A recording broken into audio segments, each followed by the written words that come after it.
भगवान श्याम सुंदर ने इंद्र देवता की पूजा को बंद करवाया। तदोपरांत में समस्त ब्रजवासियों से गोवर्धन पूजा करने के लिए कन्हैया ने ब्रजवासियों को मनाया। 7 दिन 7 रात्रि बंधु भगवान श्याम सुंदर को गिरिराज धारण करते हुए व्यतीत हुए। पता पड़ा मैया यशोदा को, यशोदा मैया सुंदर कोरी मटकी में ताजा मक्खन लेकर के आई और कन्हैया से कहा, लाला 7 दिवस 7 रात्रि एक ही स्थान पर खड़े होकर के व्यतीत हो गई गोविंद। लाला इसलिए आप माखन खा लो। ग्वालों ने कन्हैया से कहा, कन्हैया मैया बड़ो लाड़ करे और बड़े लाड़ चाव से माखन लेकर के आई हैं। मैया से कहा, मैया जी बताओ क्या 7 दिन तक कन्हैया ने अकेले ही गिरिराज उठायो है क्या? हमने भी तो जोर लगायो है, गिरिराज कन्हैया ने ना उठाया। मैया हम लोगों ने भी जोर लगायो है। कन्हैया ने कहा, तुमने गिरिराज उठायो है? ग्वालों ने कहा, तो क्या कन्हैया गिरिराज तेने उठायो है? कन्हैया ने ग्वालों से कहा, कोई बात नहीं है ग्वालों, भैया आप हमसे पहले माखन खा लो और मैं माखन बाद में खा लूंगा। अब मनुष्य ने कहा, ओहो जब हम माखन खावेंगे तो गिरिराज को कौन धारण करेगो?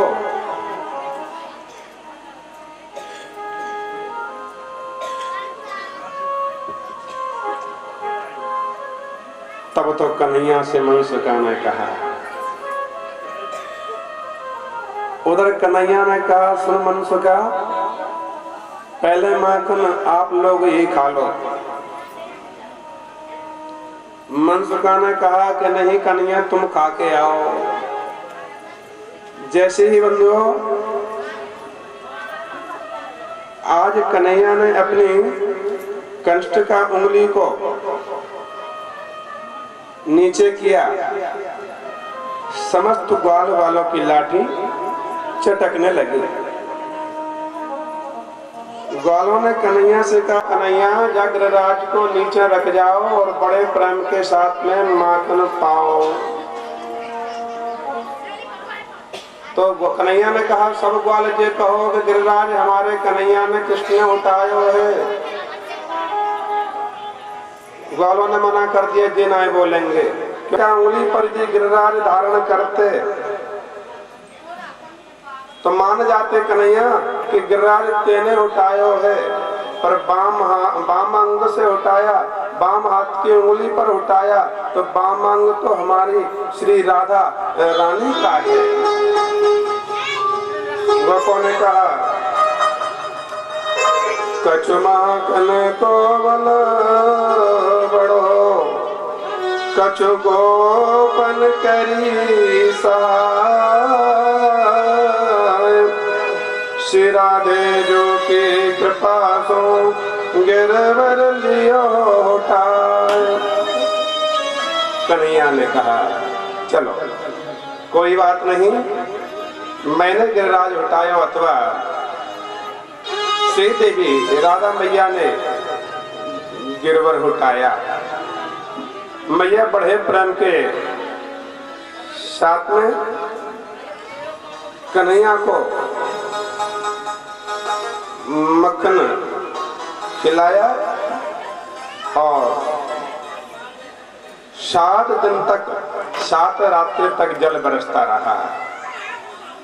जब इंद्र ने देखा अब तो ब्रज बह गया होगा, ब्रज में धूल उड़ रही है।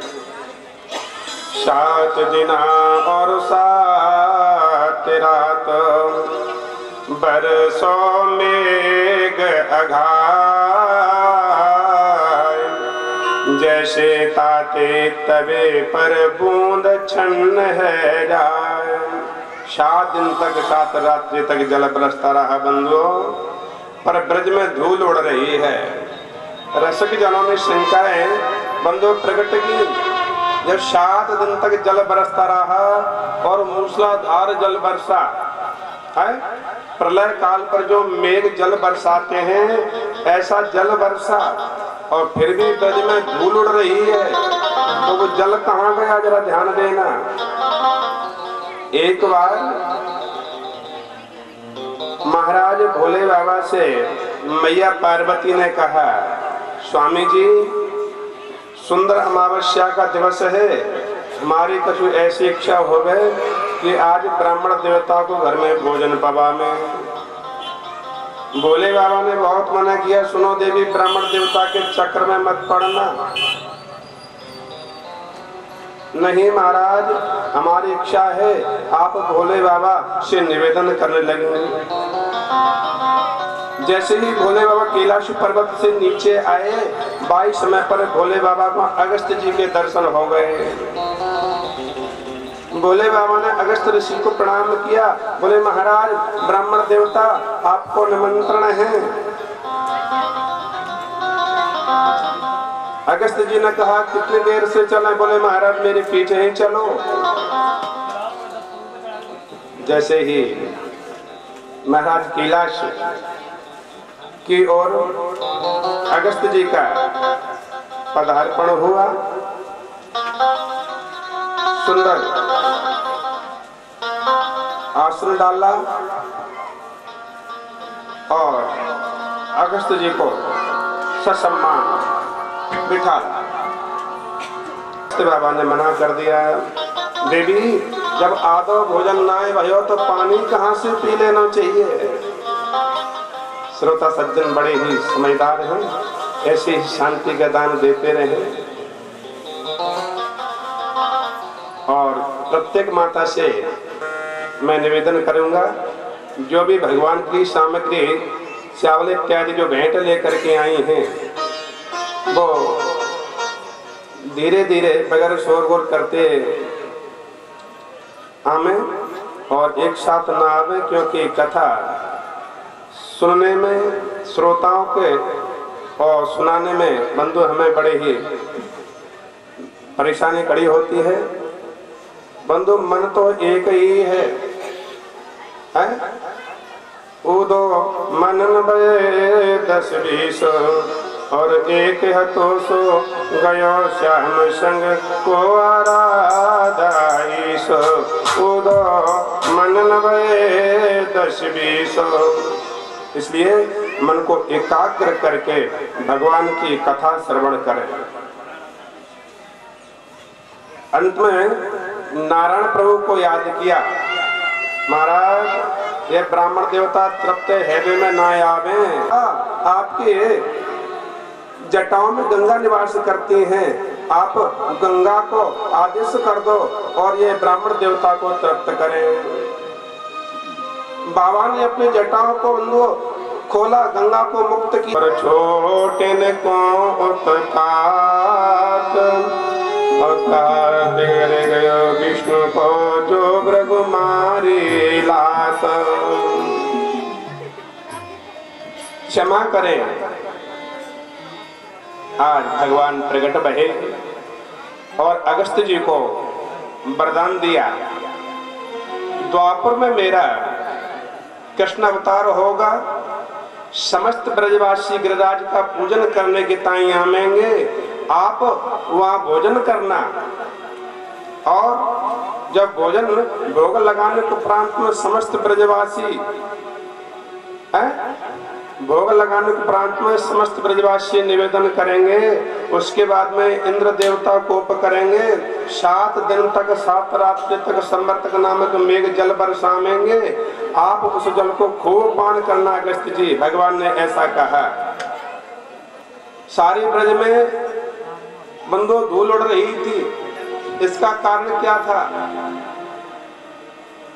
एक तरफ तो शेष देवता ने परकोटा बना लिया था, ब्रज में बूंद नहीं आई, और एक तरफ बंधुओं सुदर्शन चक्र जलपान शोषण कर रहा था, और एक तरफ महाराज अगस्त्य जी जलपान कर रहे थे।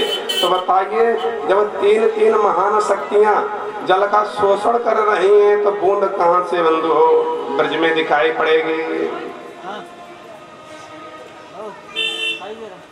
रामचंद्र भगवान की जय।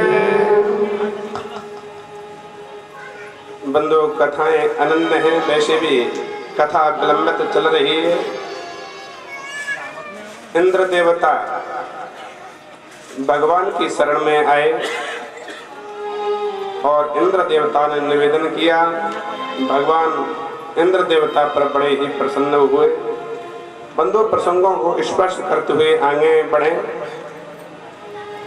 गिरिराज पर्वत का बंधु बड़ा ही महत्व बताया गया है। जैसे ही गिरिराज पर्वत को स्पर्श करता है, समस्त पाप बंधु नष्ट हो जाते हैं।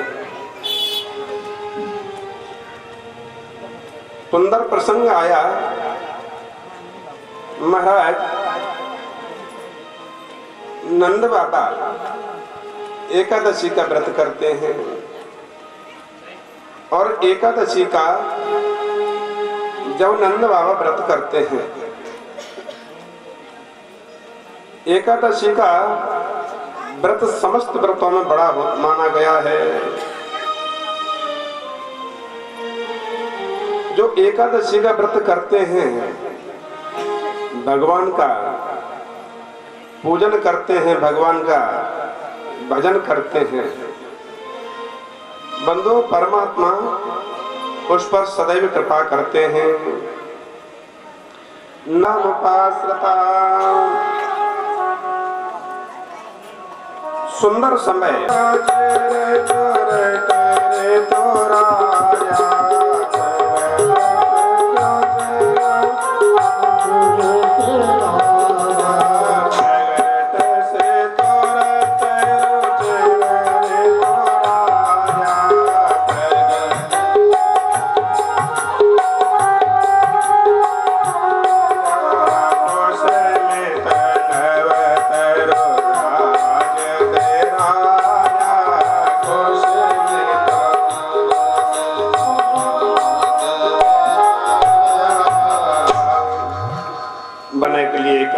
स्पर्श करने के लिए आतुर हैं।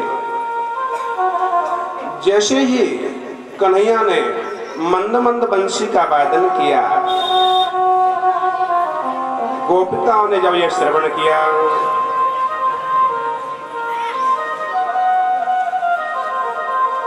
श्याम तेरी बंशी बजे धीरे धीरे। भगवान ने बंशी का वादन किया। कोई गोपी कहती है इधर बज रही है, दूसरी गोपी ने कहा उधर बज रही है। बंधु, समस्त वन में गोपियां कन्हैया की बंशी का पता लगा रही हैं। ये बंशी कहां से बज रही है? श्याम तेरी बंशी बजे धीरे धीरे,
मधुमंगल पुट श्री राम।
आपको किसने बुलाया? देखिए, जिसका निमंत्रण दिया जाए और निमंत्रण देने वाले के घर में यदि निमंत्रण पाने वाला पहुंच जावे और वो ही पूछे बातों के आपको किसने बुलाया, तो कितना बुरा लगेगा। भगवान बंसी बजा रहे हैं, गोपियों को बुलाते हैं और भगवान ने गोपियों से बोल दिया कि किसने बुलाया, क्या काम है। आपने हमारे दर्शन कर लिए, आप जाइए अपने घर के लिए। स्वागत किया भगवान ने, स्वागतम वो महाभाग प्रियम किम करवाणे वा ब्रजस्या। जैसे ही बंधु आज ब्रजस्या नाम यम कश्यप ब्रूतागमन कारणम। जब गोपियों का कन्हैया ने स्वागत किया, स्वागतम भो महाभागो प्रियम किम करवाणे वा ब्रजस्या नाम कश्यप ब्रूतागमन कारणम। गोपियों, आपका आने का कारण क्या है? भगवान ने एक ही सांस में गोपियों से 10 प्रश्न कर दिए। अर्जन्येसा गौर रूपा गौर सत्वन सेविता प्रत्यात् प्रजन्नेया स्तेयं स्त्रीवेषु मध्यमा। देवियों, यह घोर रात्रि है। ऐसी रात्रि में सघन वन में बड़े बड़े हिंसकों का विचरना होता है। दृष्टम वनम कुस्मितम राकेश करंजितम। आपने मेरे दर्शन किए, आप अपने घर में जाएं, क्योंकि आपके पति घर में देख रहे होंगे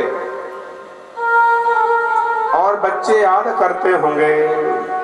भरतो शुश्रूषणम स्त्रीणाम परो धर्मयमाय। तुम्हारा परम धर्म बनता है अपने स्वामी की सेवा करना। भगवान कहते गए, गोपियां सुनती गईं। भगवान ने कहा, देवियों, व्यंग भरे शब्द गोपियों से भगवान बोल रहे हैं। देवियों, क्या अपनी सासू से लड़कर के आई हो? अपने पति देवता से लड़कर के आई हो? क्या बात है, मुझे बताओ। गोविंद बोलते गए, गोपियां सुनती गई। भगवान कहते हैं, देवियों, क्या पति देवता सुंदर नहीं है? अपने घर को, अपने परिवार को, पति देव को छोड़ करके क्यों कहाँ जा रही हो, क्यों यहाँ तक आई हो? भगवान ने गोपियों को उपदेश दिया, पति भले ही कैसा भी हो, दुशीलो दुर्भगो वृद्धो जड़ो देवता को माताओं का धर्म बनता है, परमात्मा स्वरूप मानना चाहिए।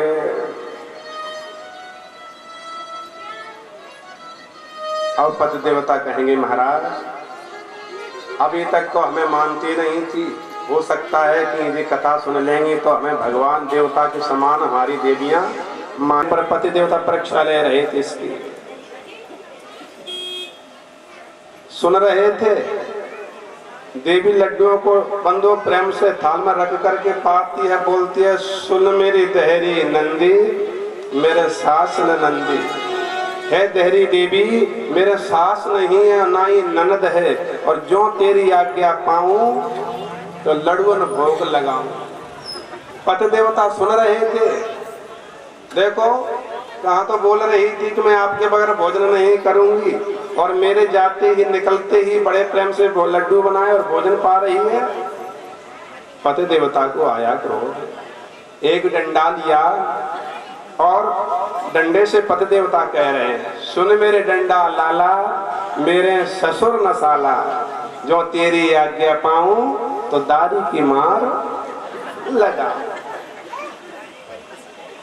बंदो यहाँ जो विराजमान है ऐसी कोई देवी नहीं है जो पतिव्रता ना हो। इस पांडाल में जो देवियां बैठी हुई हैं, जिस देवी के कान में ये आवाज जा रही हो, वो समस्त देवियां समस्त माताएं बहनें पतिव्रता हैं। और बंदो धर्म बनता है अपने से बड़ों को पिता स्वरूप और अपने से छोटों को पुत्र के रूप में माताओं को देखना चाहिए। माताएं चाहेंगी तो सूर्य का उदय नहीं होगा, और माताएं चाहेंगी तो सूर्य का अस्त नहीं होगा। समस्त श्रोता सज्जन जानते हैं मगध देश में अश्वपति राजा की पुत्री जिसका नाम सावित्री रहा। जब सावित्री ने वर की खोज में शाल्व देश में ध्रुवसेन के पुत्र सत्यभान के साथ में बंधु विवाह का प्रस्ताव रखा। नारद जी ने राजा अश्वपति से सत्यभान की आयु के बारे में कहा, महाराज सत्यभान की आयु केवल 1 वर्ष की है। सत्यभान की आयु महाराज केवल 1 वर्ष की है, और आपकी बेटी ने उसे वर्ण कर लिया है। प्रारंभ किया यदि गोप्या प्रगायन्ति जन्नना रजो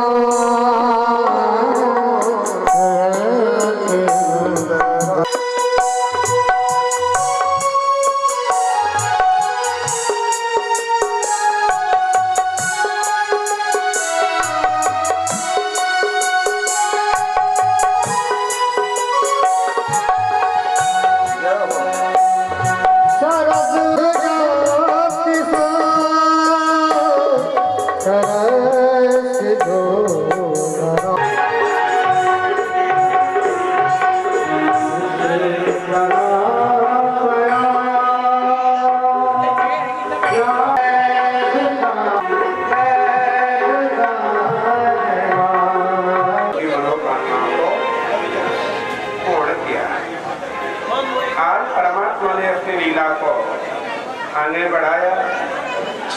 कंस का भेजा हुआ करके कन्हैया के सामने जैसे ही बड़े जोर से गंगार बंद में बंदो दिया, और भगवान ने अपने मुस्तिका में इतना बड़ा किया कि किसी का मुंह फट गया।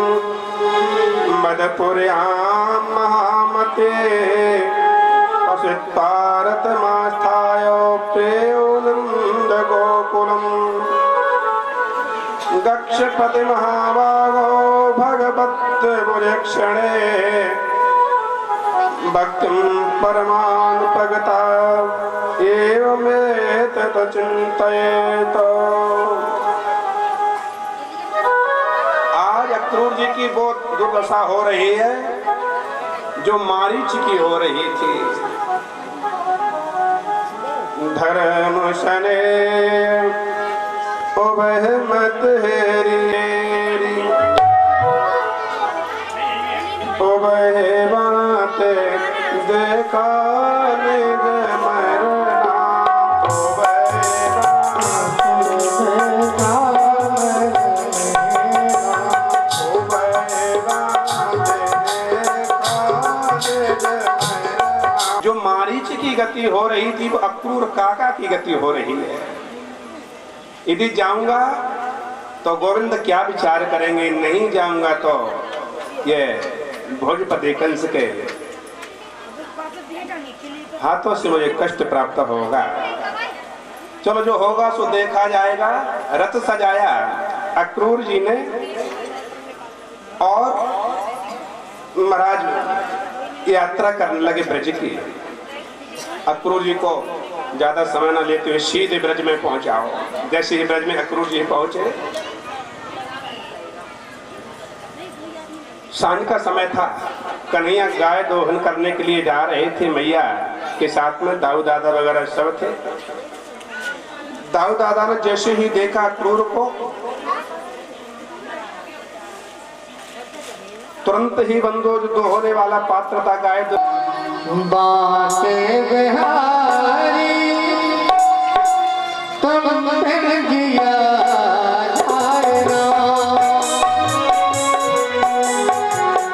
बाटे बिहारी तुम फिर जिया जाएगा।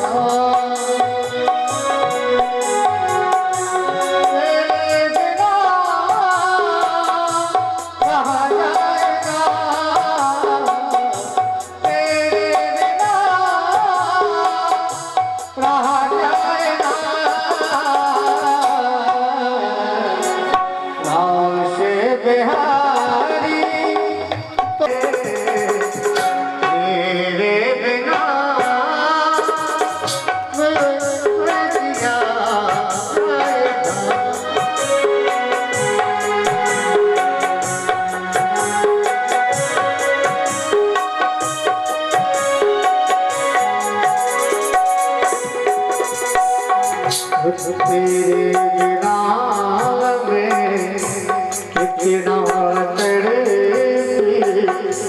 तेरे नाम में कितना तड़पी, जगते कहाँ जाएगा, जगते पारी निराला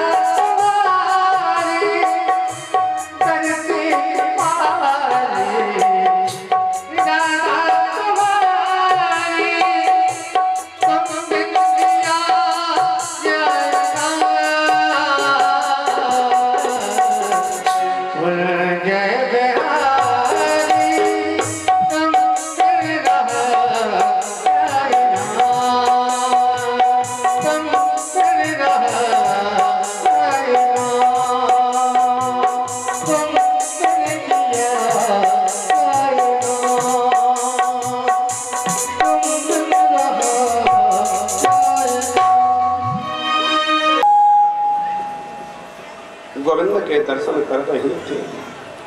समस्त ब्रजवासियों की नेत्रों से अश्रुपात हो रहा था। हमारा जीवन व्यर्थ है गोविंद के बगैर। माता बेसुध पड़ी रही है। जब बेटा मथुरा चली गई, नंद बाबा बोल नहीं रहे, मैया मौन बैठी बैठी रो रही है।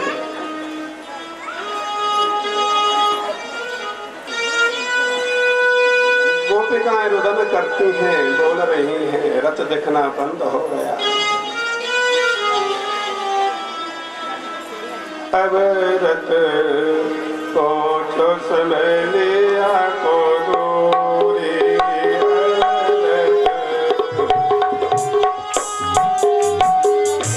जैसे ही समझ लिया का रथ दूर पहुंचा।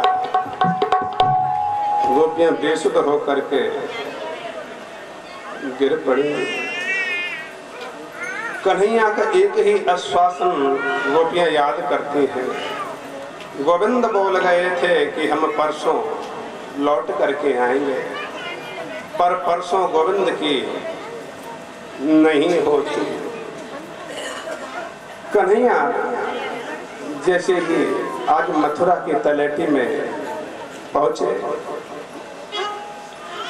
बाबा के आदेश अनुसार गोविंद बड़े प्रेम से मथुरा में प्रवेश करते हैं। बाबा ने कहा, लाला काऊ की दी वही वस्तु तो खाना मत है? बाबा ने बार बार समझाया, मथुरा में बेटा तेरे बहुत विरोधी है, किसी की दी हुई वस्तु को मत खाना। जो बाबा ने सुंदर उपदेश दिया उसे कन्हैया अपनाते हैं।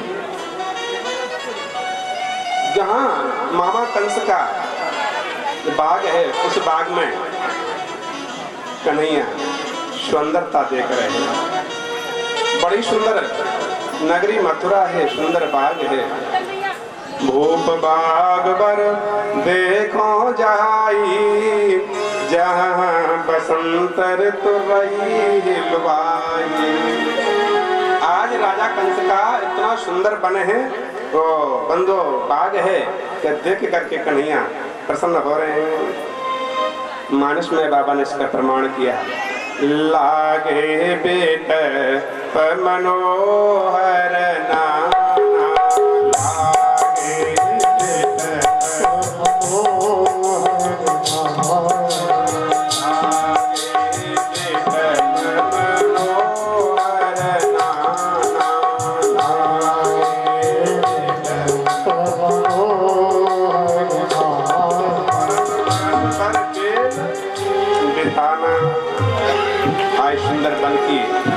महाराज उस बाग की छटा को देखा, गोविंद प्रसन्न रहे।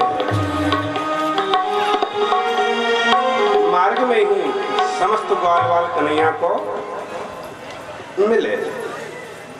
जैसे ही ग्वालवाल कन्हैया को मिले, अब कहेंगे महाराज ग्वालवाल मार्ग में कन्हैया को मिले, ये सत्य है।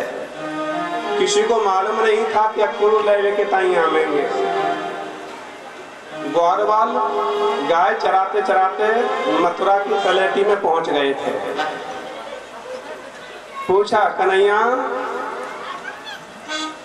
कहाँ जा रहे हो? कन्हैया ने बोल दिया, मामा की नगरी है ये, पता है? इतनी दूर आते हो गाय चराने के लिए? मामा के घर में आए हो? जब मामा को नाम आवे तो कौन सा बालक है जो मामा के यहाँ न जानो चाहे है?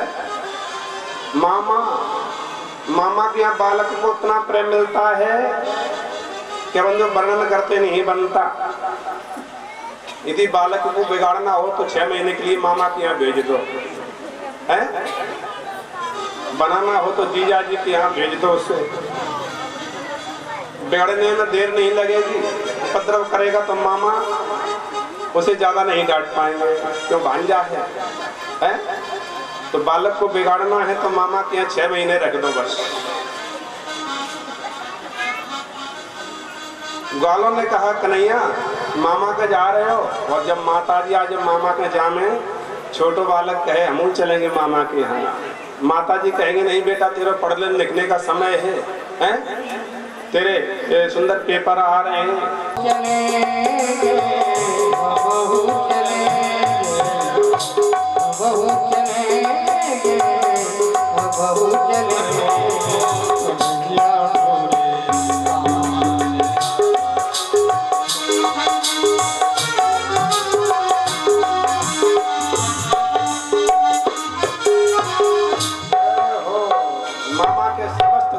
चल रहे हैं। अब पहनने के लिए कपड़े नहीं है, ग्वालों पर कपड़े नहीं हैं। बंदो सामने से देखा, रजक भाई जैसे ही वस्त्रों को लेकर के निकल रहे थे, कन्हैया ने कहा, वस्त्र दे दो। बड़े प्रेम के साथ में वस्त्र बंदो ग्वालों को मिले। बड़े बड़े पहलवानों के वस्त्र, मुष्टक चाणूर जैसे पहलवानों के वस्त्र, और ग्वाल वाले छोटे छोटे। एक ग्वाल यदि किसी पहलवान के वस्त्रों को पहन लेता है, पाजामा को पहनता है, नीचे से ऊपर निकल जाता है, और ऊपर से जब कुर्ता पहनता है तो नीचे निकल जाता है। ऐसे तैसे व्यवस्था बना करके ग्वाल आगे चलते हैं वस्त्रों को पहन करके। किसी ग्वाल का पैर पड़ जाता है दूसरे ग्वाल पर तो बंधु गिर जाते हैं। ग्वालों ने कहा कन्हैया मामा के दर्शन करने से पहले हमारा मोड़ो ही फूटो जावे, कुछ व्यवस्था कर। बंधु दर्जी से निवेदन किया, भगवान ने दर्जी ने सबके वस्त्रों को सिल दिया। भगवान और आगे बढ़े, हेममाली ली को निवेदन किया। भगवान को हेममाली ने सुंदर पुष्पों का हार पहनाया। परमात्मा और आगे बढ़े, एक देवी जिसे कहते हैं कुब्जा, 3 जगह से देवी टेढ़ी है, कुबड़ी है। भगवान ने कहा ग्रीतांग बिले फाजनम, हाथ में जो सुंदर चंदन का पात्र लिए थे उसे देख के भगवान ने कुब्जा के पैरों पर अपने चरण रखे और 2 उंगलियों को जैसे थोड़ी सी लगाया, झटका दिया, कुब्जा सीधी हो गई। जब कुब्जा सीधी हो गई तो कुब्जा अपने आप में देख रही है, बोले मैं कितनी सुंदर युवती बन गई। बार बार अपने शरीर की ओर कुब्जा देख रही है। पुन पुन चेत चरण चेत दीना, पुन पुन चरण दीना, पुन पुन चेत चरण चेत दीना। केशों को पकड़ा और कंस रोने लगा। कंस ने कहा भांजे मेरे लग रही है। भगवान ने कहा मामा आज पहली बार तुम्हारे मुखारविंद से भांजा निकला है, यदि बाल पकड़ने से लगती। आपको ध्यान है जिस समय मेरी माता की विदा हो रही थी, हाथों से मेहंदी का रंग भी नहीं छूटा, उस समय रथ पर तुमने मेरी माता के केश पकड़ करके और नीचे पटका। यदि आपको केश पकड़ने का दर्द होता तो मेरी माता के केश नहीं पकड़ते। जाके पामना पटी बिमाई, सो का जान पीर पराई। वो किसी का दर्द नहीं जानता। तिरछे चितवन सो प्रभु चितए जब ऊपर की ओर, एक छलांग में मंच जाए जा रोए। ढाल तलवार लेके कंस जब ठाड़ो भयो, आंखें मिच गई कछु चलत न गुजारो है। भगवान ने केश पकड़े और केस गए लीने, श्याम धक्का दे दीनो एक, धड़ धड़ धड़ाम से पट के पछाड़ो है। कंस की पटरानी सब रोए रोए यो कहें, छाछ के पिवैया नक्षत्र पैत मारो है, छतरी पैत मारो है। भगवान श्याम सुंदर ने काक चेष्टा बको ध्यानम श्वान निद्रा तथैव च, अल्पहारी ग्रह त्यागी विद्यार्थी 5 लक्षण।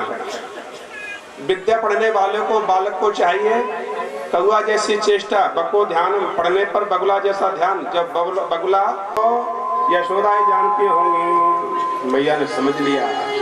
बोले उद्धव को बुलाया। जैसे उद्धव आए, उद्धव ने कन्हैया को देखा, राज सिंहासन पर कन्हैया बैठे हुए, बार बार कन्हैया रो रहे हैं। उद्धव कहते हैं अरे दारी के कन्हैया है, तुम तो बहुत बड़े अब राजा बन गए और अभी भी रो रहे हो।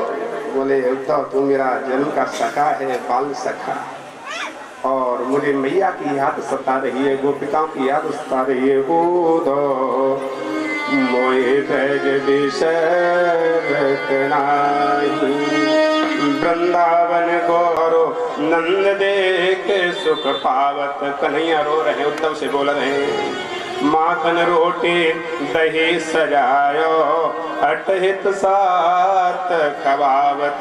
जब मुझे माखन रोटी की भूख भी नहीं होती थी तो मैया यशोदा बार बार जबरदस्ती खिलाती थी। गोपाल बाल संग खेलत सब दिन हसत सिरात।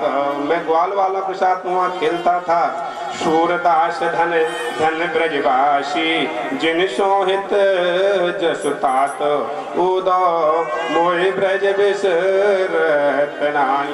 उद्धव ने झट से अपना रथ सजाया और जाकर के बंधुओं मथुरा से ब्रज में जाते हैं। उद्धव भगवान का नाम लेते लेते जैसे ही ब्रज में पहुंचे, पूछा नंद भवन कहाँ पे है। समस्त गालवाल में ब्रजवासियों ने कहा नंद भवन की हालत इस समय मत पूछो। क्यों? तब तक गोपियों ने देखा, बोले कोई आ रहा है। किसी गोपी ने कहा आ रहा है पर अक्रूर होगा। जिस दिन से कन्हैया गए हैं नंद बाबा और मैया यशोदा के नेत्रों से अश्रु बंद नहीं हुए। समस्त गोपियां रो रही हैं और बंधुओं उस ब्रज में कीचड़ मची हुई है।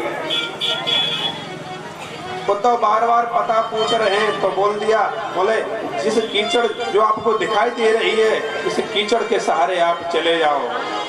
जहाँ से कीचड़ स्टार्टिंग है और जहाँ कीचड़ का अंत है समझ लेना वही नंद द्वार है, नंद भवन है।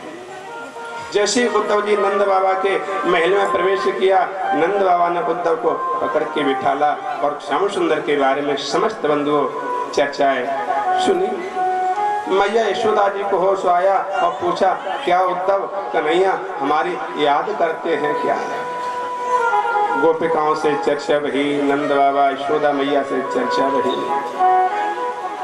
बंधु मिलने के बाद में भगवान श्याम सुंदर की याद आज उद्धव जी को आई और नंद बाबा से और गोपिकाओं से कहा। गोपियों ने अपना अपना पत्र दिया और मैया को गोपिकाओं को उद्धव जी ने सुंदर आश्वासन दिया। गोपियां अपना अपना पत्र लिख रही हैं और उसी समय मैया ने कन्हैया से उसे कहा, उद्धव से, उद्धव क्या गोविंद परसों आवेंगे? बोले मैया अवश्य ही कन्हैया यहाँ पधारे हो। समस्त गोपियों के सामने उद्धव बंधु नतमस्तक हुए। उद्धव को अहंकार था कि मैं विद्वान हूँ, बृहस्पति का शिष्य हूँ, मेरी भाषा को क्या समझेंगे ग्वाल। ज्ञान बजाए डुमोड़मी और प्रेम बजायो ढोल, उदो सुदो है गयो सुन सुन गोपेन बोल। आज जो अहंकार था उद्धव को, वो अहंकार समाप्त हो गया। पूरा बंधु ब्रज में श्री कृष्ण की धुनी चल रही है और जैसे ही चल पड़ी आज गोपियां महाराज उद्धव के पास में। उद्धव से समस्त कुशल क्षेम पूछे और राधा मैया ने पत्र लिखना प्रारंभ किया गोविंद के लिए।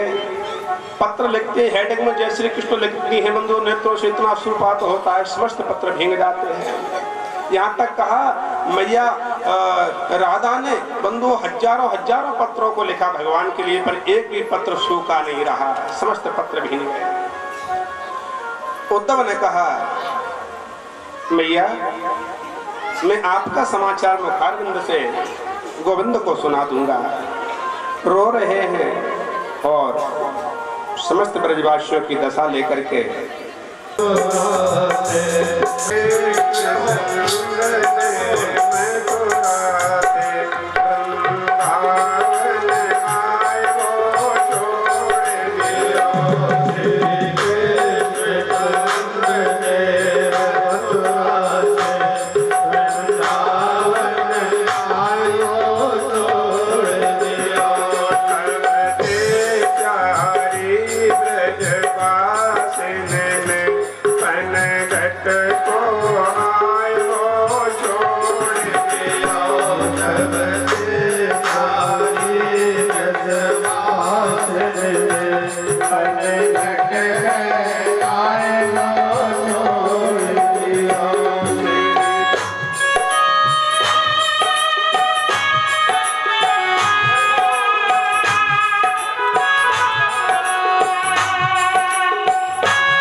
जहाँ दीन थे मुरली को बजाए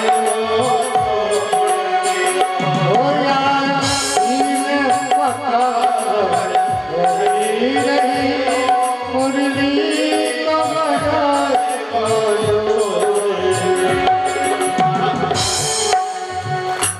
जब से गोविंद गए हैं ब्रज की ये हालत हो रही है।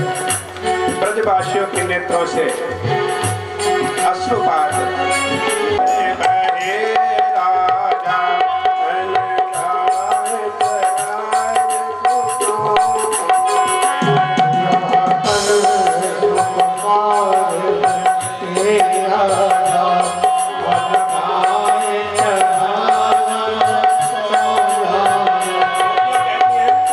कंस को मार करके राजा बन गए। अब गाय चराने के लिए क्यों आवेंगे, हमें याद क्यों करेंगे। वह कंस को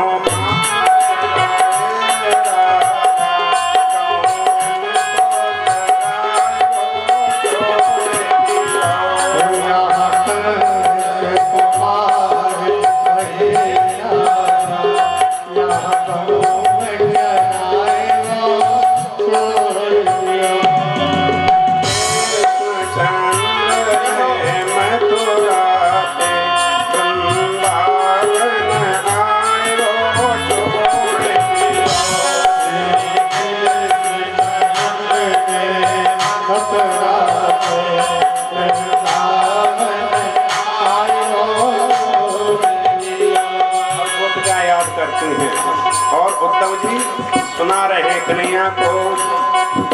वहाँ को बोझा कामों में आवत है, हमने उनको छाछ दिया। आवत है वहाँ उनको हमने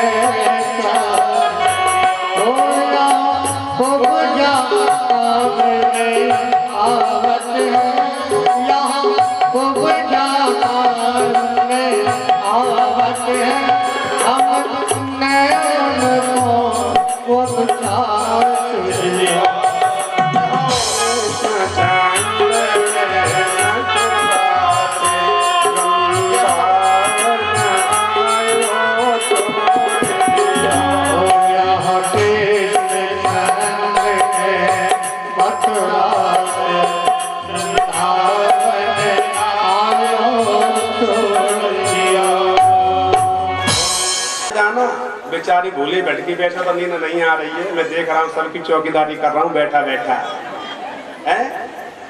और बेचारी आ रही होगी नींद माताओं। नींद आने की अच्छी सुविधा है अपने पास है। नींद आ रही है घूंघट डाल लो। परमात्मा ने बड़ी दया करी है। और बहुत सी माताएं तो जब आती है ना तो पंडाल की मंजूर ब्रंच से टिक जाती हैं। सखियां कहती है क्यों दीदी सो रही हो, कहती चिपक जा।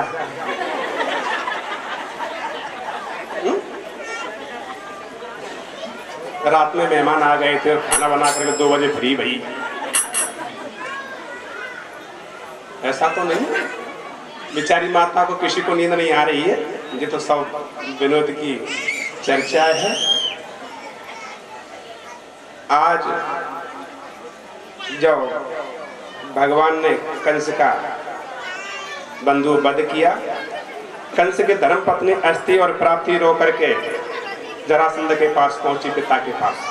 कंस के ससुराल का नाम है जरासंध। मन होता है प्रसंग बढ़ाऊं पर नाम लेकर के ही आगे बढ़ेंगे। श्रोता सज्जन सभी जानते हैं कि पंडित जी ने बड़े शॉर्ट में ही जरासंध वध कर दिया। अस्थि प्राप्ति ने बंधु जाकर के पिता से रोना प्रारंभ किया। जरासंध ने छोड़ी सेना लेकर के भगवान के ऊपर चढ़ाई करी। भगवान ने संत महात्माओं की दया से जरासंध पर विजय प्राप्त करी। जब सेना ही नहीं बची तो कंस ने वो जरासंध ने महाराज संतों की टोली को लिया और भगवान श्याम सुंदर से लड़ने के लिए प्रेरित किया। जरासंध ने दाऊ दादा ने देखा, दादा कन्हैया, बोले क्या बात है दादा, अब की बार तो सभी तिलक वाले आ गए हैं संत और ब्राह्मण लड़ने के लिए। कन्हैया ने जैसे ही संतों की टोली को देखा, बोले अब नहीं लड़ूंगा दाऊ दादा आज मैं। क्यों? क्योंकि जो मेरे भक्त मेरे से लड़ने के लिए आए हैं, भक्तों से युद्ध नहीं कर सकता। दाऊ दादा ने कहा, देख कन्हैया, यदि तू आज युद्ध नहीं लड़ेगा तो तेरा नाम पड़ जाएगा। बोले क्या नाम पड़ जाएगा? बोले तेरा नाम आज से रणछोड़ पड़ जाएगा। बोले भले पड़ जाए, मेरा एक नाम है माखन चोर, दूसरा चीर चोर, और तीसरा यदि रणछोड़ पड़ जाए तो मुझे आपत्ति नहीं है, पर मैं संतों से नहीं लड़ सकता, भक्तों से नहीं लड़ सकता। जब 18वीं बार महाराज जरासंध ने चढ़ाई करी परमात्मा पर, तो भगवान ने रुक्मी ने कहा, पिताश्री मैंने बहन के लिए पहले से ही वर खोज लिया है। कौन है? कह दिया, छेदी देश का दमघोष का पुत्र है और उसका नाम शिशुपाल है। बस रुक्मिणी के लिए वो ही वर श्रेष्ठ होगा। भीष्म के राजा ने कहा, बेटा इस देवी की योग्य वर नहीं है। क्यों? यह देवी को साधारण वर्ण नहीं वर्ण कर सकता, इस देवी को वही वर्ण कर सकता है जो इस देवी की योग्य होगा। मानस में बाबा ने प्रमाण किया, कौन जीत सकता है इस देवी को? इस देवी का वर कौन बनेगा? ये देवी किसको वर्ण करेगी? जीते को सके ये अजय रघुराई, जीते को सके अजय रघुराई, जीते को सके अजय रघुराई, जीते को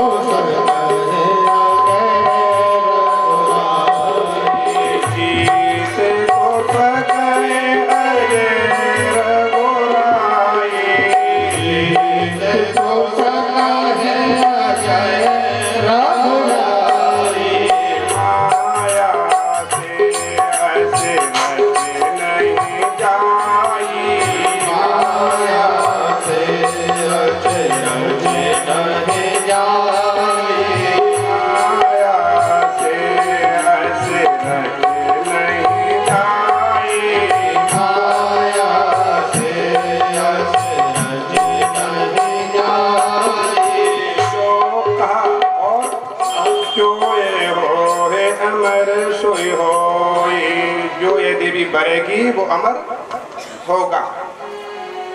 तब तो कह दिया रुक्मी ने, पिताजी आप नहीं जानते वृद्ध अवस्था है, अब नए मेंबर नए सरपंच बंधुओं बड़े बूढ़ों को कौन पूछे। पिता को अनुभव है, बेटा इस मार्ग पर चलना, बेटा पिता को डांटते हैं, पिताजी तुम क्या जानो हैं?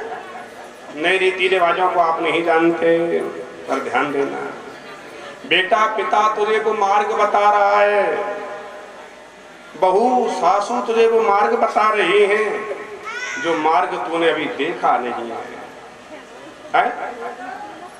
बंधो, पिता वो मार्ग बताते हैं फिर अपने पुत्रों को जो अनुभव करके बैठे हैं।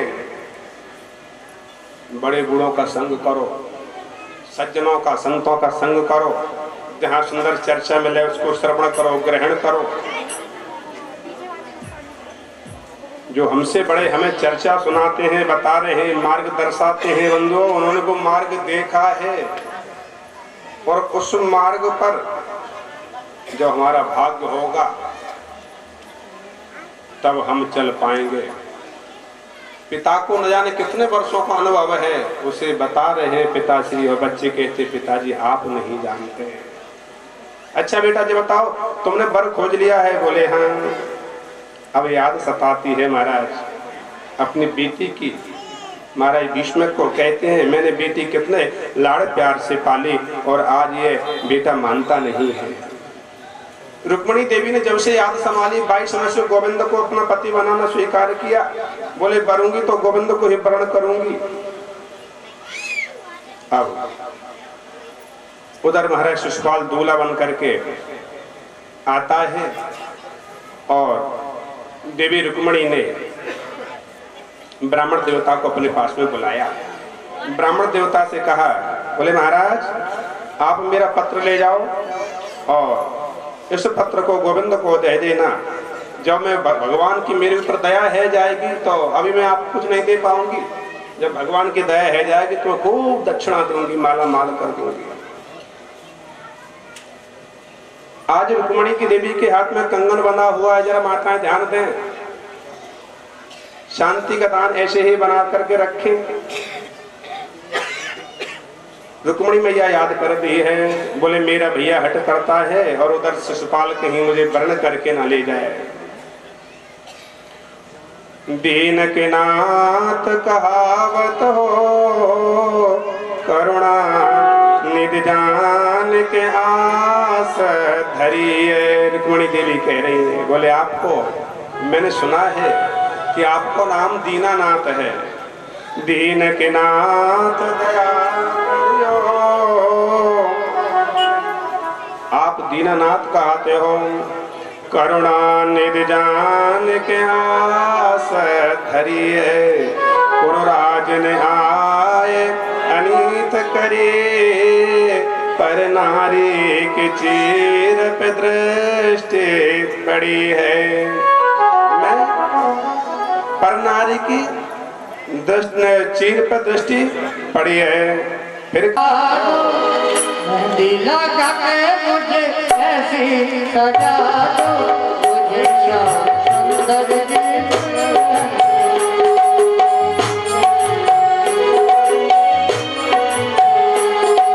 मुझे श्याम सुंदर जी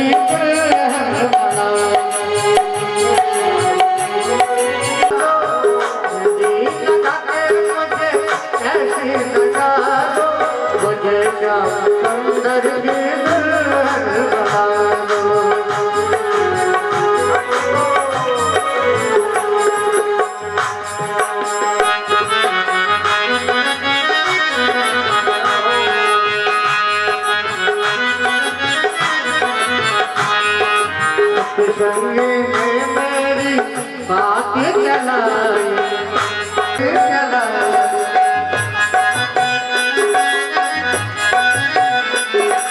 सतगुरु ने मेरी कीनी सगाई,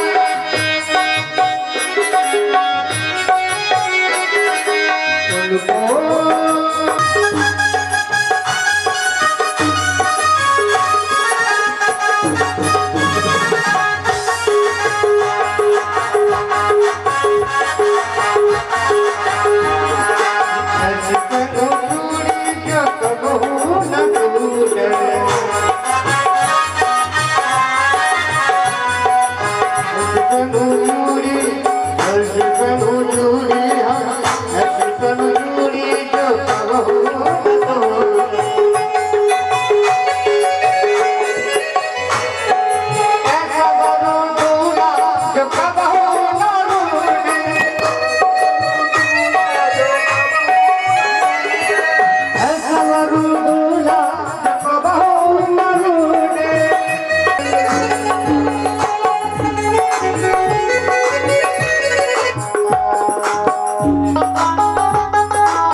कबहू न टूटे।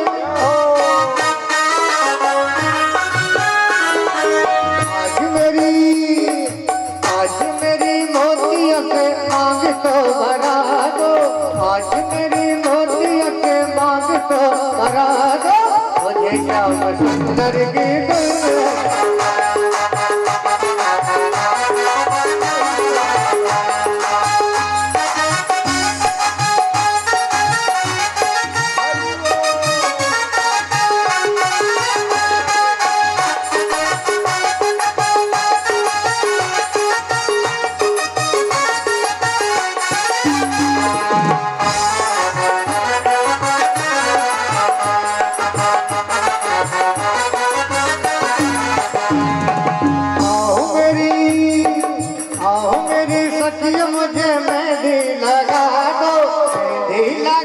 मुझे ऐसी सजा दो, मुझे श्याम सुंदर की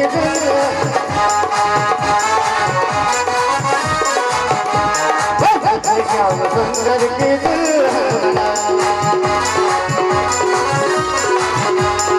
आओ मेरी सखियों मुझे मेहंदी लगा दो, लगा के मुझे मेहंदी सजा दो, मुझे श्याम सुंदर की दुल्हन बना दो, मुझे श्याम सुंदर की दुल्हन बना दो, मुझे श्याम सुंदर की दुल्हन बना दो, मुझे श्याम सुंदर की दुल्हन बना दो, मुझे श्याम सुंदर की दुल्हन बना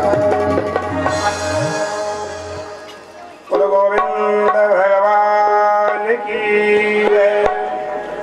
जब चारों तरफ सैनिकों को देखा और रुक्मी ने पहले ही बोल दिया था सैनिकों से, देखना पीले पीताम्बर वाला आ गया है, कहीं देवी रुक्मणी को ना ले जाए। पहरेदार कहने लगे, भैया यह रुक्मणी देवी इतनी सुंदर है पर शिशुपाल इतना सुंदर नहीं है, तो यह देवी के लिए जो समुद्र के किनारे पीला पीताम्बर धारण किए श्याम सुंदर का प्रथम विवाह हुआ। बंधुओं, भगवान श्याम सुंदर और देवी रुक्मणी, श्याम सुंदर और देवी रुक्मणी के कोई भी व्यक्ति, कोई माता बहन इस मंच पर ना आवे, सब दूर से दर्शन करें और बंदो जो पैर प्रक्षालन करें, बंदो पैर पखारने की जो आमे माता बहन है वो सभी मंच को स्पर्श करते ही ऐसा भाव बनावे हम भगवान के चरण स्पर्श कर रहे हैं। केवल परीक्षित जी से निवेदन करूंगा वो मंच तक आवे और बकाया कोई भी श्रोता नहीं आवे। इन्हीं शब्दों के साथ वाणी को विराम। बर गोविंद गोविंद गोपाला। नहीं आप समझ ही रहे होंगे और जो नहीं समझ पा रहे हो उनको हमारे पार्षद जी समझाने का प्रयास करेंगे। श्रीमत खड़े करेंगे, खड़े जो श्री मान लक्ष्मण रजक जी उनके परिवार द्वारा इस वार्ड में और श्रीनगर कॉलोनी में आयोजित की जा रही है और इस कथा में जितने भी महानुभाव पधारे हैं उनका मैं हृदय से स्वागत वंदन अभिनंदन करता हूं। और मैं अब आगे के लिए हमारे बीच हमारे वार्ड 22 के पार्षद आए हैं, उनका भी स्वागत है। वार्ड 28 के पुरुषोत्तम टमोटिया जी आए हैं, उनका भी स्वागत है। ब्रजमोहन सकवार जी, सुनील रमप्रिया जी और सभी महानुभावों का मैं चरण स्पर्श करते हुए अपनी बात को आगे बढ़ाते हुए आज हमारे बीच इस क्षेत्र के प्रिय नेता डॉक्टर सतीश सिकरवार जी आए। केवल हम उन्हीं को सुनेंगे। आदरणीय सतीश सिकरवार। आज श्रीनगर कॉलोनी में आयोजित श्रीमद् भागवत कथा के इस नाम है माननीय श्री पार्षद महाराज के साले साहब, उनके पिताजी माननीय हेम सिंह, उनके पुत्र माननीय श्री राजेश सिंह पारिजात महाराज के साले है, उन्होंने ये प्रसाद का वितरण रखा है। उनके लेने आप सभी मनोकामना देना। सभी लोग भगवान से यही प्रार्थना करें, भगवान उनके परिवार को सुख शांति और चैन प्रदान करे। जय श्री राधे, जय श्री कृष्ण।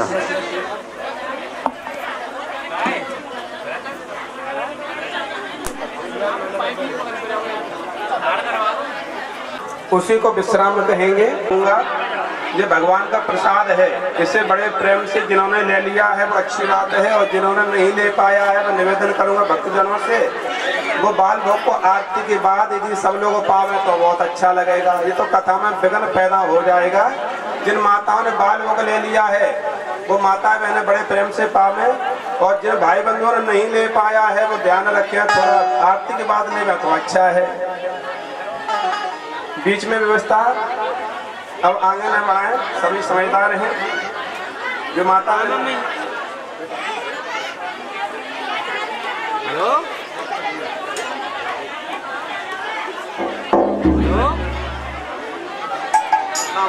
माता बहने बारी बारी से आती रहेंगी, इसी समय को विश्राम कहेंगे। अरे दिन मुराद से मम्मी आई है। हेलो, हाँ भैया, व्यवस्थापकों से निवेदन है।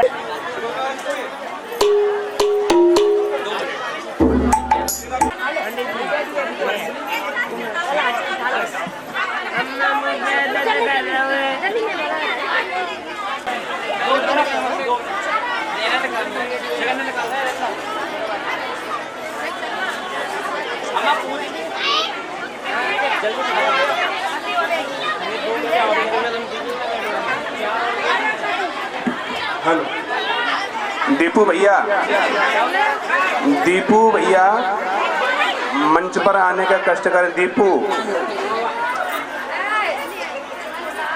यदि हमारी आवाज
ठीक है भैया, तुम लोग ताली बजा के तो भजन गाए बोल रहा है। महाराज से मैं कथा करूँगा।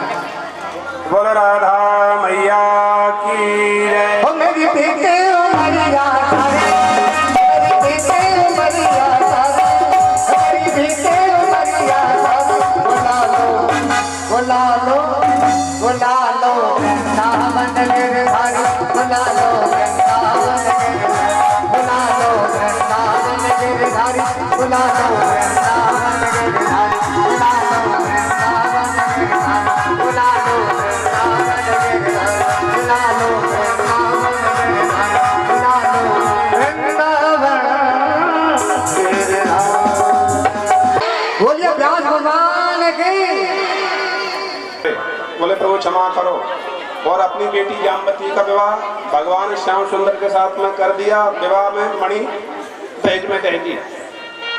दूसरा विवाह प्रभु का जामवती के साथ में हुआ, सत्यजित को आकर के मणि दे दी। और तीसरा विवाह सत्यभामा के साथ में हुआ। सभी जानते हैं सत्यजित को, भगवान श्याम सुंदर को, क्योंकि इस कथा को सभी जानते हैं। भगवान श्याम सुंदर को झूठा कलंक क्यों लगा? गणेश जी ने श्राप दिया, जो मुझे कोई देखेगा आज के दिन उसको झूठा कलंक लग जाएगा।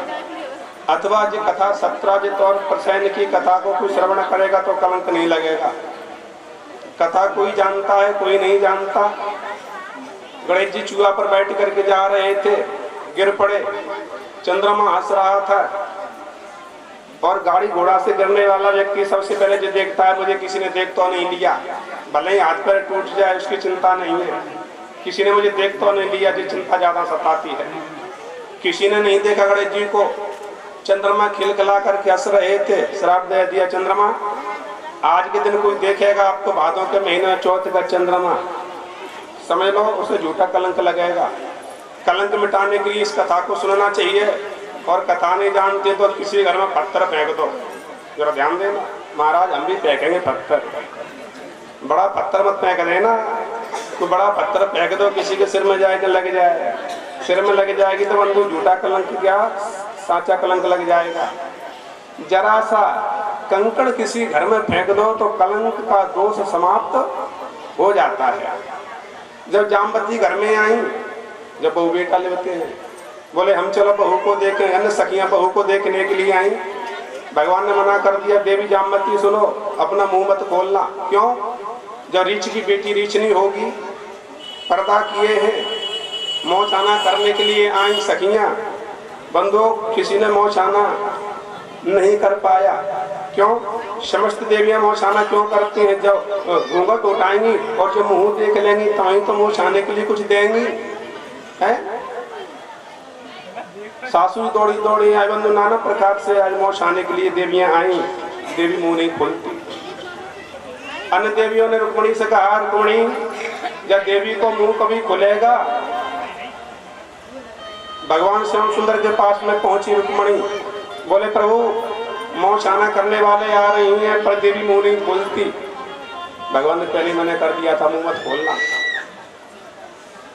तो भगवान ने रुक्मणी से कहा, देवी मुंह तो अभी खोल लेगी पर आपकी मर्यादा रख रही है।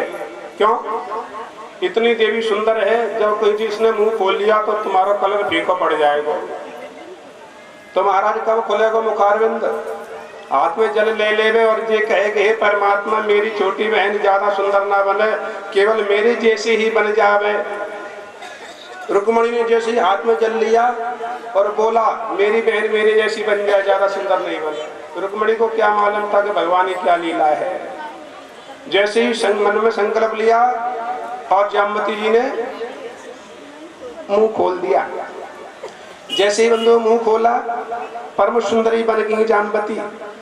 ध्यान देना, जब हम अपने बेटे का संबंध करने के लिए जाते हैं तो लाखों रुपए बंधु दहेज में मांगते हैं, और स्थिति बन गई है ससुर साहब बहू को देखने के लिए जा रहे हैं, होने वाली बहू को, और यहाँ तक बोल दिया जी समय चल रहा है कि लड़का भी लड़की को देखने के लिए जा रहा है, लड़का लड़की को देख रहा है और लड़की लड़का को देख रही है। यहाँ तक बोल दिया 1 इंच भी यदि लड़की छोटी पड़ गई लड़का रिजेक्ट कर देता है, मैं नहीं करूंगा विवाह। बंदो इस चमड़ी को क्या देखते हो? कहीं विवाह हो गया और विवाह होने के बाद में कहूँ बहू को बड़ी वाली माता निकल गई तो क्या करोगे? ध्यान देना, बहू बहुत सुंदर है और समय आने पर यदि बहू को बड़ी वाली माता निकल गई तो क्या करोगे? क्या बहू को घर से बाहर करोगे? नहीं। तो सर्वप्रथम बंधु कुंडली मिलाओ। हमारी बेटी की जन्म कुंडली में यदि लगन में चंद्रमा बैठा हुआ है, समझ लेना बेटी को बड़ा सुंदर मिलेगा।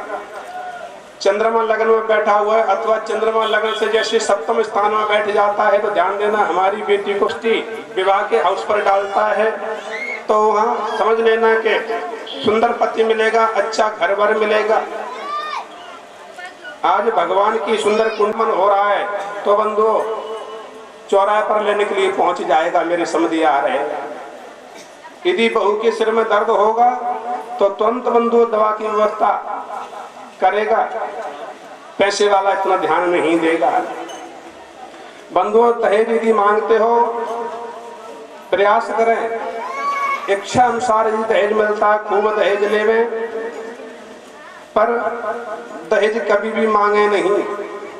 जो दहेज मांगेगा ध्यान देना वो परिवार कभी सुखी नहीं हो सकता। बेटी वाले पिता ने जमीन बेच करके आपको खूब पैसा दिया, खून पसीने का पैसा दिया और उस पैसे ने बंधु तुम्हारे घर में वास किया, समय आने पर वही पैसा तुम्हें परेशान कर देगा।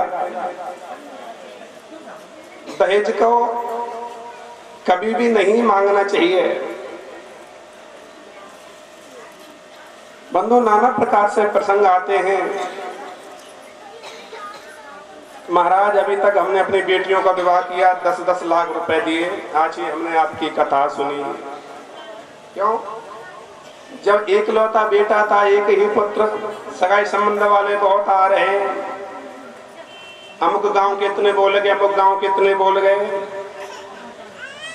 अब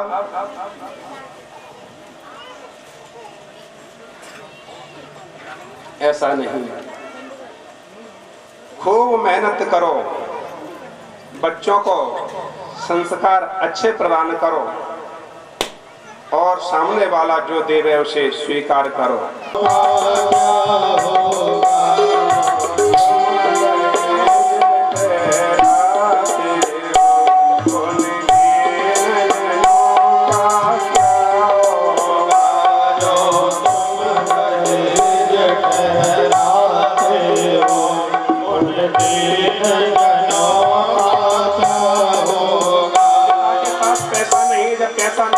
कहीं ना कहीं कंप्रोमाइज करना पड़ेगा। जब ध्यान देना कह तो पिता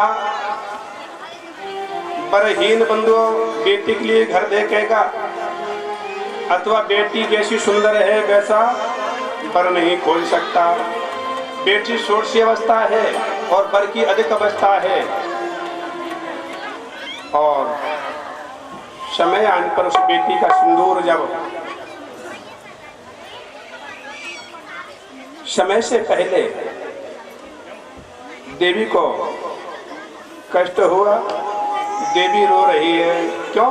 एक ही भूल वही पिता से, मेरी षोडशी अवस्था रही और जब पैसा नहीं था तो मेरे पिता ने विवाह बरहीन के साथ में विवाह किया, जिस बर की अधिक आयु थी।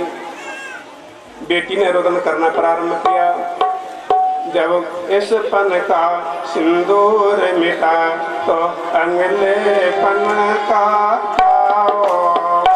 जब इस पन का सिंदूर मिटा तब अगले पन का क्या होगा।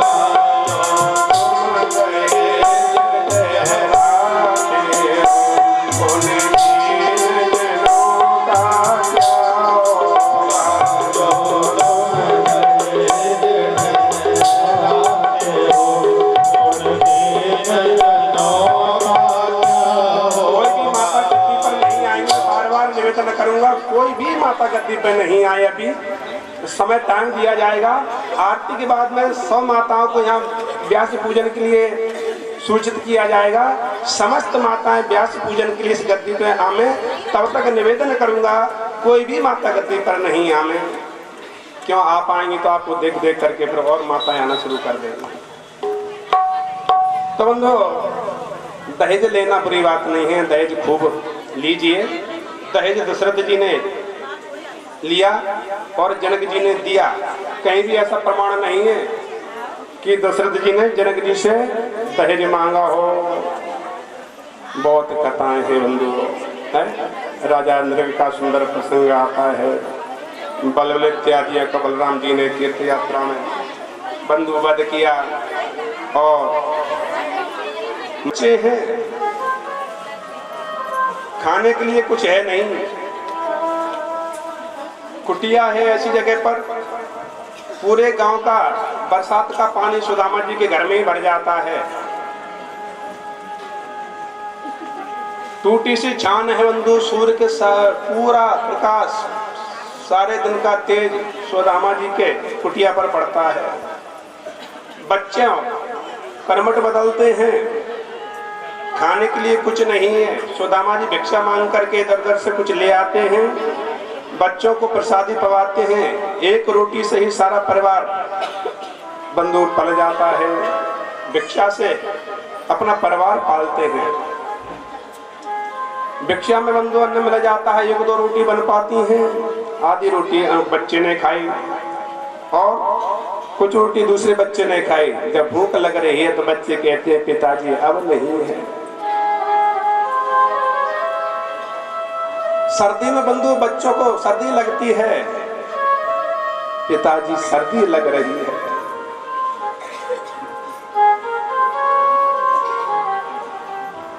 घर में जिस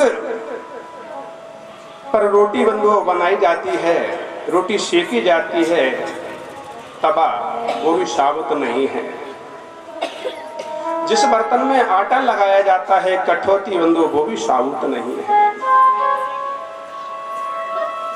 विप्र सुदामा बसत हैं सदा अपने धाम, भीख मांग भोजन करे ये जपत हरि नाम। सुदामा जी भगवान का नाम लेकर के अपना समय व्यतीत करते हैं। धर्मपत्नी सुशीला ने कहा, सुदामा जी की धर्मपत्नी का नाम सुशीला। सुशीला ने कहा, स्वामी जी मैंने सुना है लोचन कमल दुख मोचन तिलक भाल, और श्रवण कुंडल मुकुट धरे माथ के। सुदामा झीनी सी साड़ी पहन करके भगवान श्याम सुंदर के प्रति महाराज सुशीला प्रेरित करती है सुदामा जी को श्याम सुंदर के प्रति। पति देवता से कहती है, मैंने सुना है कि आपके बाल सखा हैं जिनका नाम श्याम सुंदर है। सुशीला कहती है, कह दो सवा जुर तो बारे न चाहती हूँ दद दूध मिठोती। स्वामी जी ऐसा मत सोचना, मैं कुछ चाह रही हूँ। क्यों? शीत विनीत, सुशीला बोल रही है सुदामा जी से। शीत माने सर्दी, शीत विनीत कियो शिकायत मोहटती में तुम्हें न पठौती, जो जननी न हेतु हर सो। कहा मेरा यह प्रण है, और स्वामी जी मैं आपसे ये बोल रही हूँ, काय को द्वार कपेल पठौती।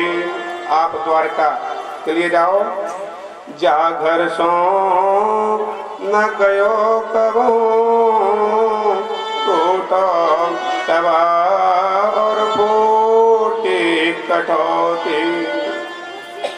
सुदामा जी ने कहा, देवी इसका मतलब क्या है? बोले आप द्वारका में जाओ और द्वारका में जाकर के श्याम सुंदर के दर्शन करो। भगवान के परम भक्त श्री सुदामा जी ने कहा, देवी तुम बार बार कहती हो द्वारका जाओ, द्वारका जाओ जो द्वारका जाओ, आटो जा मुझे जय तेरे, जो न कहो करियो तो बड़ो, दुख जे का अपनी गए तेरे। तू बार बार बोलती है द्वारका जाओ, और द्वारका में मना कर दूंगा तो देवी तुझे बड़ा कष्ट होगा। सुदामा जी ने कहने लगे, देवी मैं ब्राह्मण हूँ, ब्राह्मण को धन की आवश्यकता नहीं है, तो ब्राह्मण को तो केवल भिक्षा की आवश्यकता है। शिक्षक है समस्त जग का, बामन को धन केवल भिक्षा। सुदामा जी ने कहा, ये देवी बार बार बोलती है, मुझे जाना चाहिए, पर ऐसा नियम है अपने मित्र के घर में जावे तो कुछ लेके जानो चाहिए। कुछ स्थान ऐसे हैं, कुछ जगह ऐसी हैं जहाँ लेकर के ही जाना चाहिए। जैसे कि अपने मित्र के घर में, डॉक्टर के यहाँ और वकील के यहाँ कभी खाली हाथ नहीं जाया जाता। सुदामा जी ने कहा, देवी जब मैं जाऊंगा तो कुछ होना चाहिए। जिस दिन से गुरुकुल से पढ़ कर के आए हैं तो पहली बार ही मैं जाऊंगा। तो देवी ने बंदोबस्त समस्त घर में देखा कहीं भी कुछ भेंट करने के लिए नहीं मिला। पड़ोस में गई, मांगा, बहन मुझे 1 किलो चावल दे दो, जब मेरे पति देवता द्वारका से वापस आ जाएंगे तो 1 किलो के बदले में 1.25 किलो दे रखूंगी। लोगों ने कहा कि 1 किलो इसके घर में है नहीं है, 1.25 किलो कहाँ से देगी। तो सुदामा जी की धर्म पत्नी सुशीला ने बंधु 4 घर से चावलों को मांगा। यहाँ लिखा हुआ है, या चत्वा चतुरो मुष्टिन विप्रान पतको तंडलान। एक घर से नहीं, 4 घर से, और सुदामा जी को चावल दिए। फटे से कपड़े में बांध करके सुदामा जी आज जैसे ही चल पड़े। वृद्धावस्था है। यमुना जी के पास पहुंचे। महाराज गंगा मैया को पार करना चाहते हैं। आचमन किया, पैसा है नहीं हाथ में, कैसे पार हो मैं। 22 में भगवान श्याम सुंदर ने केवट का रूप धारण कर लिया। और सुदामा जी इसके बाबा कहाँ जाना चाहते हो? बोले मैं द्वारका जाना चाहूं। द्वारका जाना चाहते हो? बाबा बैठ जा मेरी नाव में। भैया देख मेरे पास कछु है नहीं, कहीं उतरने के बाद कहीं तूने मेरे से पैसा धेला मांगो, मैं दे नहीं पाऊंगा, इसलिए पहले से ही बता रहा हूं मेरे पास कछु ना है। कन्हैया ने कहा बाबा बाकी चिंता ना करो। आज गोविंद ने सुदामा जी को पार किया। सुदामा जी जैसे ही प्रवेश करते हैं द्वारका में, दरवाजे पर बंदूक बड़े बड़े पहरेदार लगे हुए हैं। दरबान भगवान को संदेश देते हैं। और इधर सुदामा जी महाराज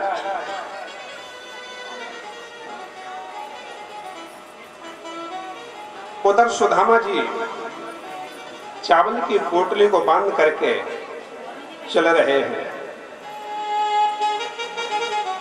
जिस देश में जिस देश में परदेश में रहो, राधा रमण राधा रमण राधा रमण कहो। जिस देश में रहो, राधा रमण राधा रमण राधा रमण कहो। जिस संग में जिस संग में जिस ढंग में रहो, राधा रमण राधा रमण राधा रमण कहो।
नगर के राजा को नाम कहा है। तो ग्वाल महाराज उस नगरवासी तो द्वारकावासी तो अपने हिसाब से राजा महाराजा धीराजा श्री श्री 1008 महामंडलेश्वर श्री कृष्णचंद्र भगवान लंबा चौड़ा नाम लेने लगे। 22 समय पर सुदामा ने कहा इतना बड़ा नाम है जयनगर के राजा को, हम तो छोटो सा नाम जाने। बोले कहा नाम है? बोले कृष्ण। आप कैसे जानते हो? बोले हम जन्म के मित्र हैं। द्वारकावासियों ने कहा ओ भैया देखियो जब मित्र को चित्र तन पे नहीं लत्ता चल पड़े।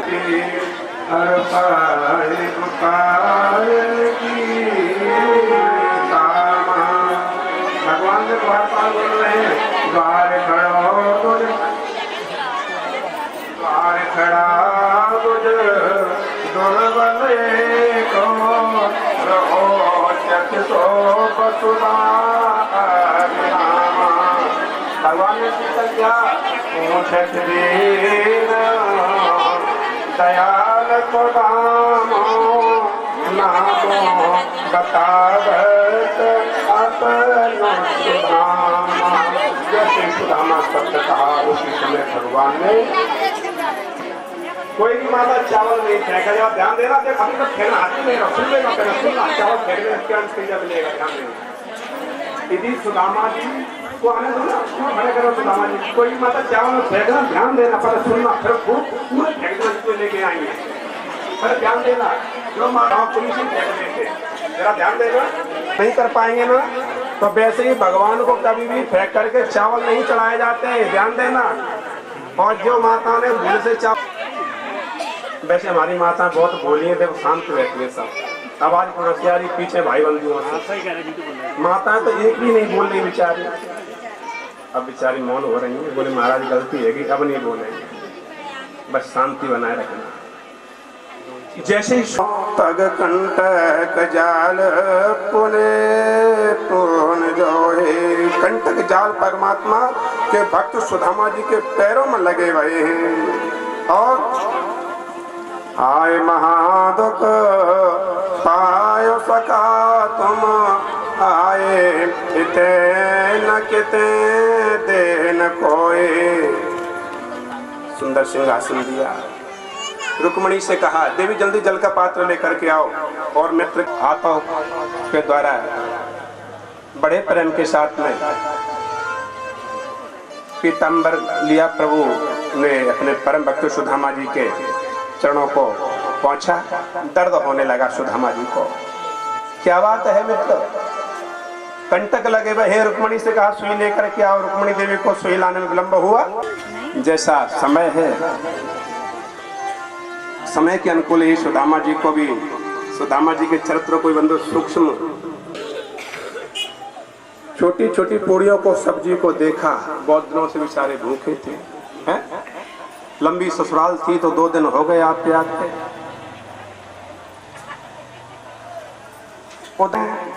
मेरे से नहीं छिपा सकते। चावल की पोटरी को छीला गोविंद ने। 1 मुट्ठी खाई 1 लोग दान कर दिया। दूसरी मुट्ठी खाया 2 लोग दान कर दिया।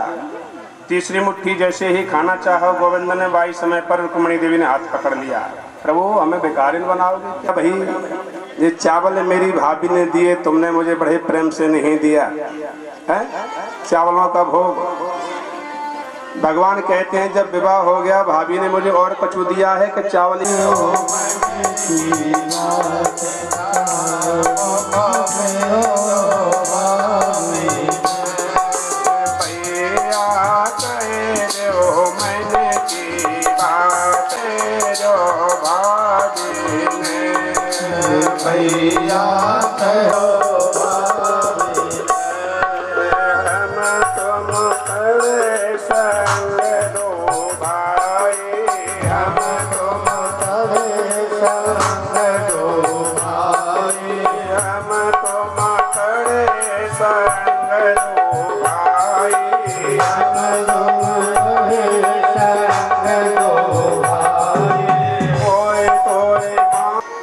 सुदामा जी ने सुशीला को देखा।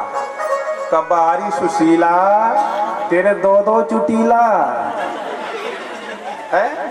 कहाँ एक भी चोटी नहीं बन पाती, आज दो दो चुटियां लटक रही हैं सुशीला के। सुदामा जी घर में रहे और पत्नी ने पूछा, सुशीला ने बोला, महल त्यागा, उनसे बड़ा त्यागी कौन होगा, उनसे धनवान कौन होगा? क्यों? धनवंता सोई जानिए जाके राम नाम धन हो। तुलसी सब जग निर्धना और धनवंता नहीं कोई, धनवंता सोई जानियो जाके राम नाम धन हो। सुदामा जी बंधु अपने सुदामापुरी में आकर के भगवान के ईश्वर को त्यागा और पुनः झोंपड़ी बना करके सुदामा जी रहने लगे। यदकुल को बंधु श्राप लगा। सुदामा जी के चरित्र के बाद में 10वें स्कंद को यहाँ संपूर्ण किया। यदुवंशियों को ब्राह्मणों का श्राप लगा। ध्यान देना, मात्र 10 मिनट में कथा को विश्राम होगा और 10 मिनट में ही पूरी 7 दिन की कथा का सार है और 7 दिन की कथा का उसे पुण्य प्राप्त होगा। पिंडार के क्षेत्र में उन उद्दंड बालकों ने जाम्बती के पुत्र सांब को लिया और पेट पर कपड़ा बांध दिया। महाराज ऋषियों से, विप्र ऋषियों से पूछा, महाराज जी बताओ, इस देवी के घरों में बालक है, इसके बालक होगा अथवा बालिका? बड़े बड़े ऋषियों को आया क्रोध। ऋषियों ने कहा, विश्वामित्र ऋषि का वर्णन है, विश्वामित्र हैं, कंडव हैं, दुर्वासा हैं, भृगु हैं, अंग्रा हैं, कश्यप हैं। बोले इस देवी के क्या होगा? ऋषियों ने देखा ये बालक तो हमसे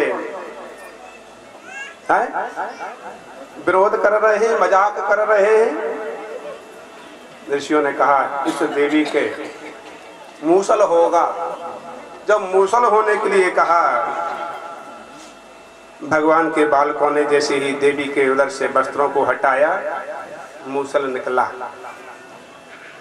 उधर उग्रसेन राजा को बताया, उग्रसेन राजा ने उस मूसल को घिसवाया और चूर्ण करवा दिया। क्यों? श्राप लगा हुआ था, यही मूसल तुम्हारे वंश का नाश करेगा।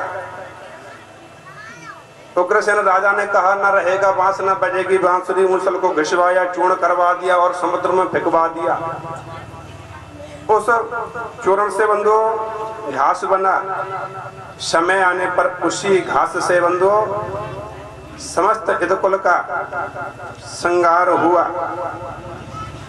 भगवान दत्तात्रेय ने 24 गुरुओं को बनाया। बंधु गुरु कंठी लेने से ही गुरु मान नहीं होते। प्रत्येक मानव के कुल गुरु एक होते हैं और दीक्षा गुरु एक होते हैं, शिक्षा गुरु अनन्य। जिस गुरु से, जिस मानव से सुंदर शिक्षा मिल जावे, समझ लो बस वही हमारा गुरु है। दत्तात्रेय ने आकाश मार्ग को, आकाश को छोड़ दो। जैसे ही सुखदेव जी का बंधु विसर्जन किया परीक्षित जी ने, परीक्षित जी को डर लग रहा है कि मुझे वही काल सर्प मुझे डसने के लिए आएगा। अब सर्दी तो नहीं है, फिर भी सर्दी है। सुबह सांझ की अपने कार्य को माता बहनों ने जल्दी से किया। एक ही लगन लगाई, चलो कथा प्रारंभ होने वाली है, 12 बजे हम कथा सुनिए।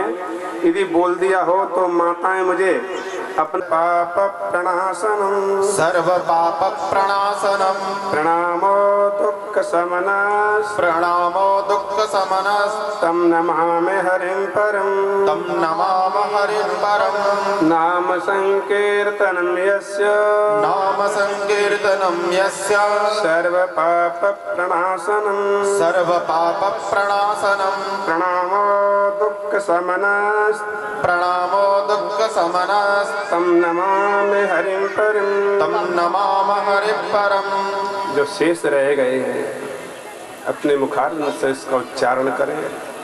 नाम संकीर्तनं यस्य नाम संकीर्तनं यस्य सर्वपापप्रणाशनं सर्वपापप्रणाशनं प्रणामो दुःखशमनः प्रणामो दुःखशमनः तं नमामि हरिं परं तं नमामि हरिं परम्। बोल गोविंद भगवान की जय।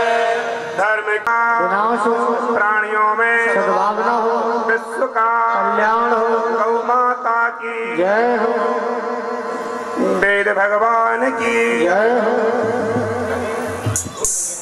जय हो रे रसिया आज होली रे रसिया कर जोरी रे रसिया होली रे रसिया कर जोरी रे रसिया आज मेरे जय होली रे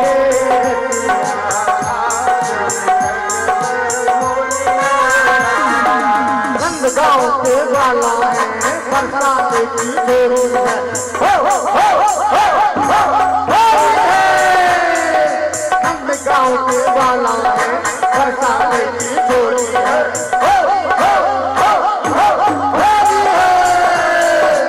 आज मेरे होली है।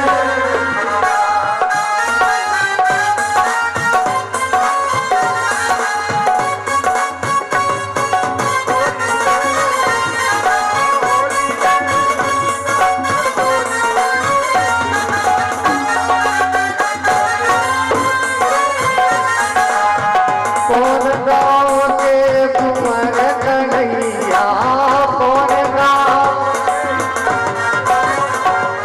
ओ कौन गाँव के कुंवर कन्हैया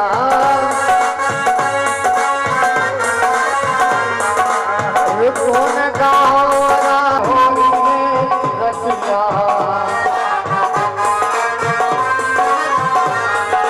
होली रे रसिया कर जोरी रे रसिया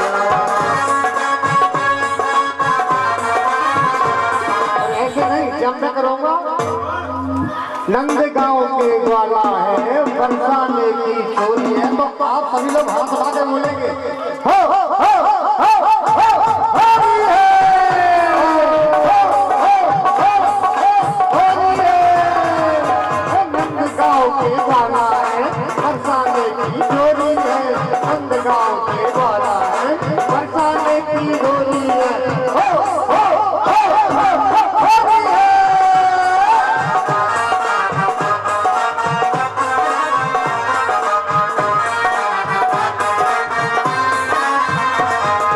होली रे रसिया बरजोरी रे रसिया होली रे रसिया बरजोरी रे रसिया आज मेरे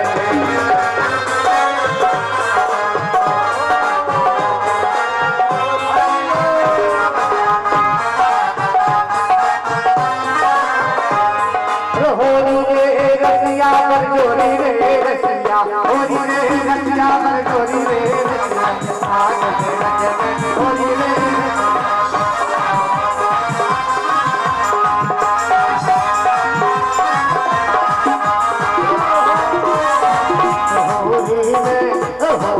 होली में कर गयो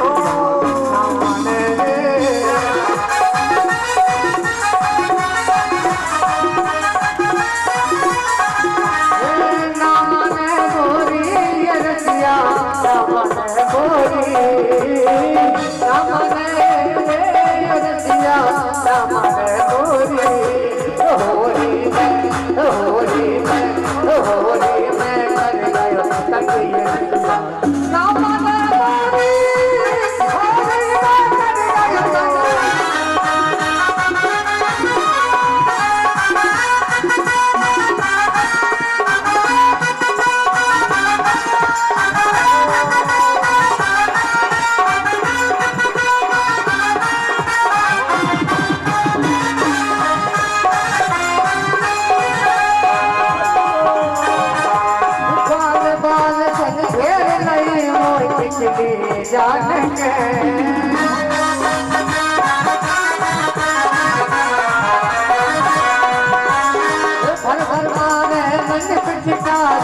दर्शन भुगतान के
ओम द्यौः शान्तिरन्तरिक्षगुं शान्तिः पृथिवी शान्तिरापः शान्तिरोकदयः शान्तिः वनस्पतयः शान्तिर्विश्वे देवरतुण्डाय धीमहि तन्नो धर्म के अधर्म का